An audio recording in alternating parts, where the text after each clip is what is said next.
ఇప్పుడు మనకు టైం కరెక్ట్‌గా 9 గంటల 15 నిమిషాలు అవుతుంది. ఒంగోలులో ఉన్నటువంటి పోలీస్ క్వార్టర్స్‌లో ఉన్న రామాలయం ఇది. ఇక్కడ ఆరుబయటగా చూసినట్లయితే అన్నదాన కార్యక్రమం జరుగుతుంది.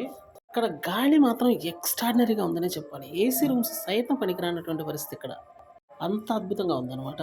11 రోజుల పాటు శ్రీరామనవమి ముందు నుంచి 11 రోజుల పాటు ఇక్కడ అన్నదాన కార్యక్రమం జరుగుతుంది. ఇది మాత్రం ఎక్సలెంట్ ప్రోగ్రామ్. ఇందులో ఎటువంటి డౌట్ లేదు.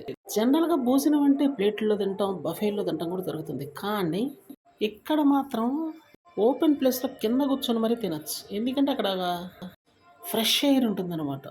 చాలా బెటర్‌గా ఉంటుంది. అలానే క్రౌడింగ్ కూడా దగ్గర దగ్గర ప్రతిరోజు 1500 మంది వస్తున్నారు. అంటే ఇటువంటి దేవుని సంబంధమైనటువంటి కార్యక్రమాలు ఇక్కడ జరుగుతూ ఉంటాయన్నమాట. ఇది రామాలయం కాబట్టి ఉగాదికి గాని ఇటువంటి పర్వదినాల్లో మంచిగా ఇక్కడ ఎక్స్‌ట్రార్డినరీగా క్రౌడింగ్ వస్తారు. ఇటువంటి మంచి కార్యక్రమాలు జరుగుతుంటాయి. ఇక్కడ ఓపెన్ ప్లేస్‌లో పెట్టడం వల్ల ఎంతో రిలాక్స్‌డ్‌గా తినొచ్చు మనం. ఏదో పోతుంది హర్రీ బర్రీగా తినాల్సిన అవసరం లేదు. చాలా హ్యాపీగా తినొచ్చు.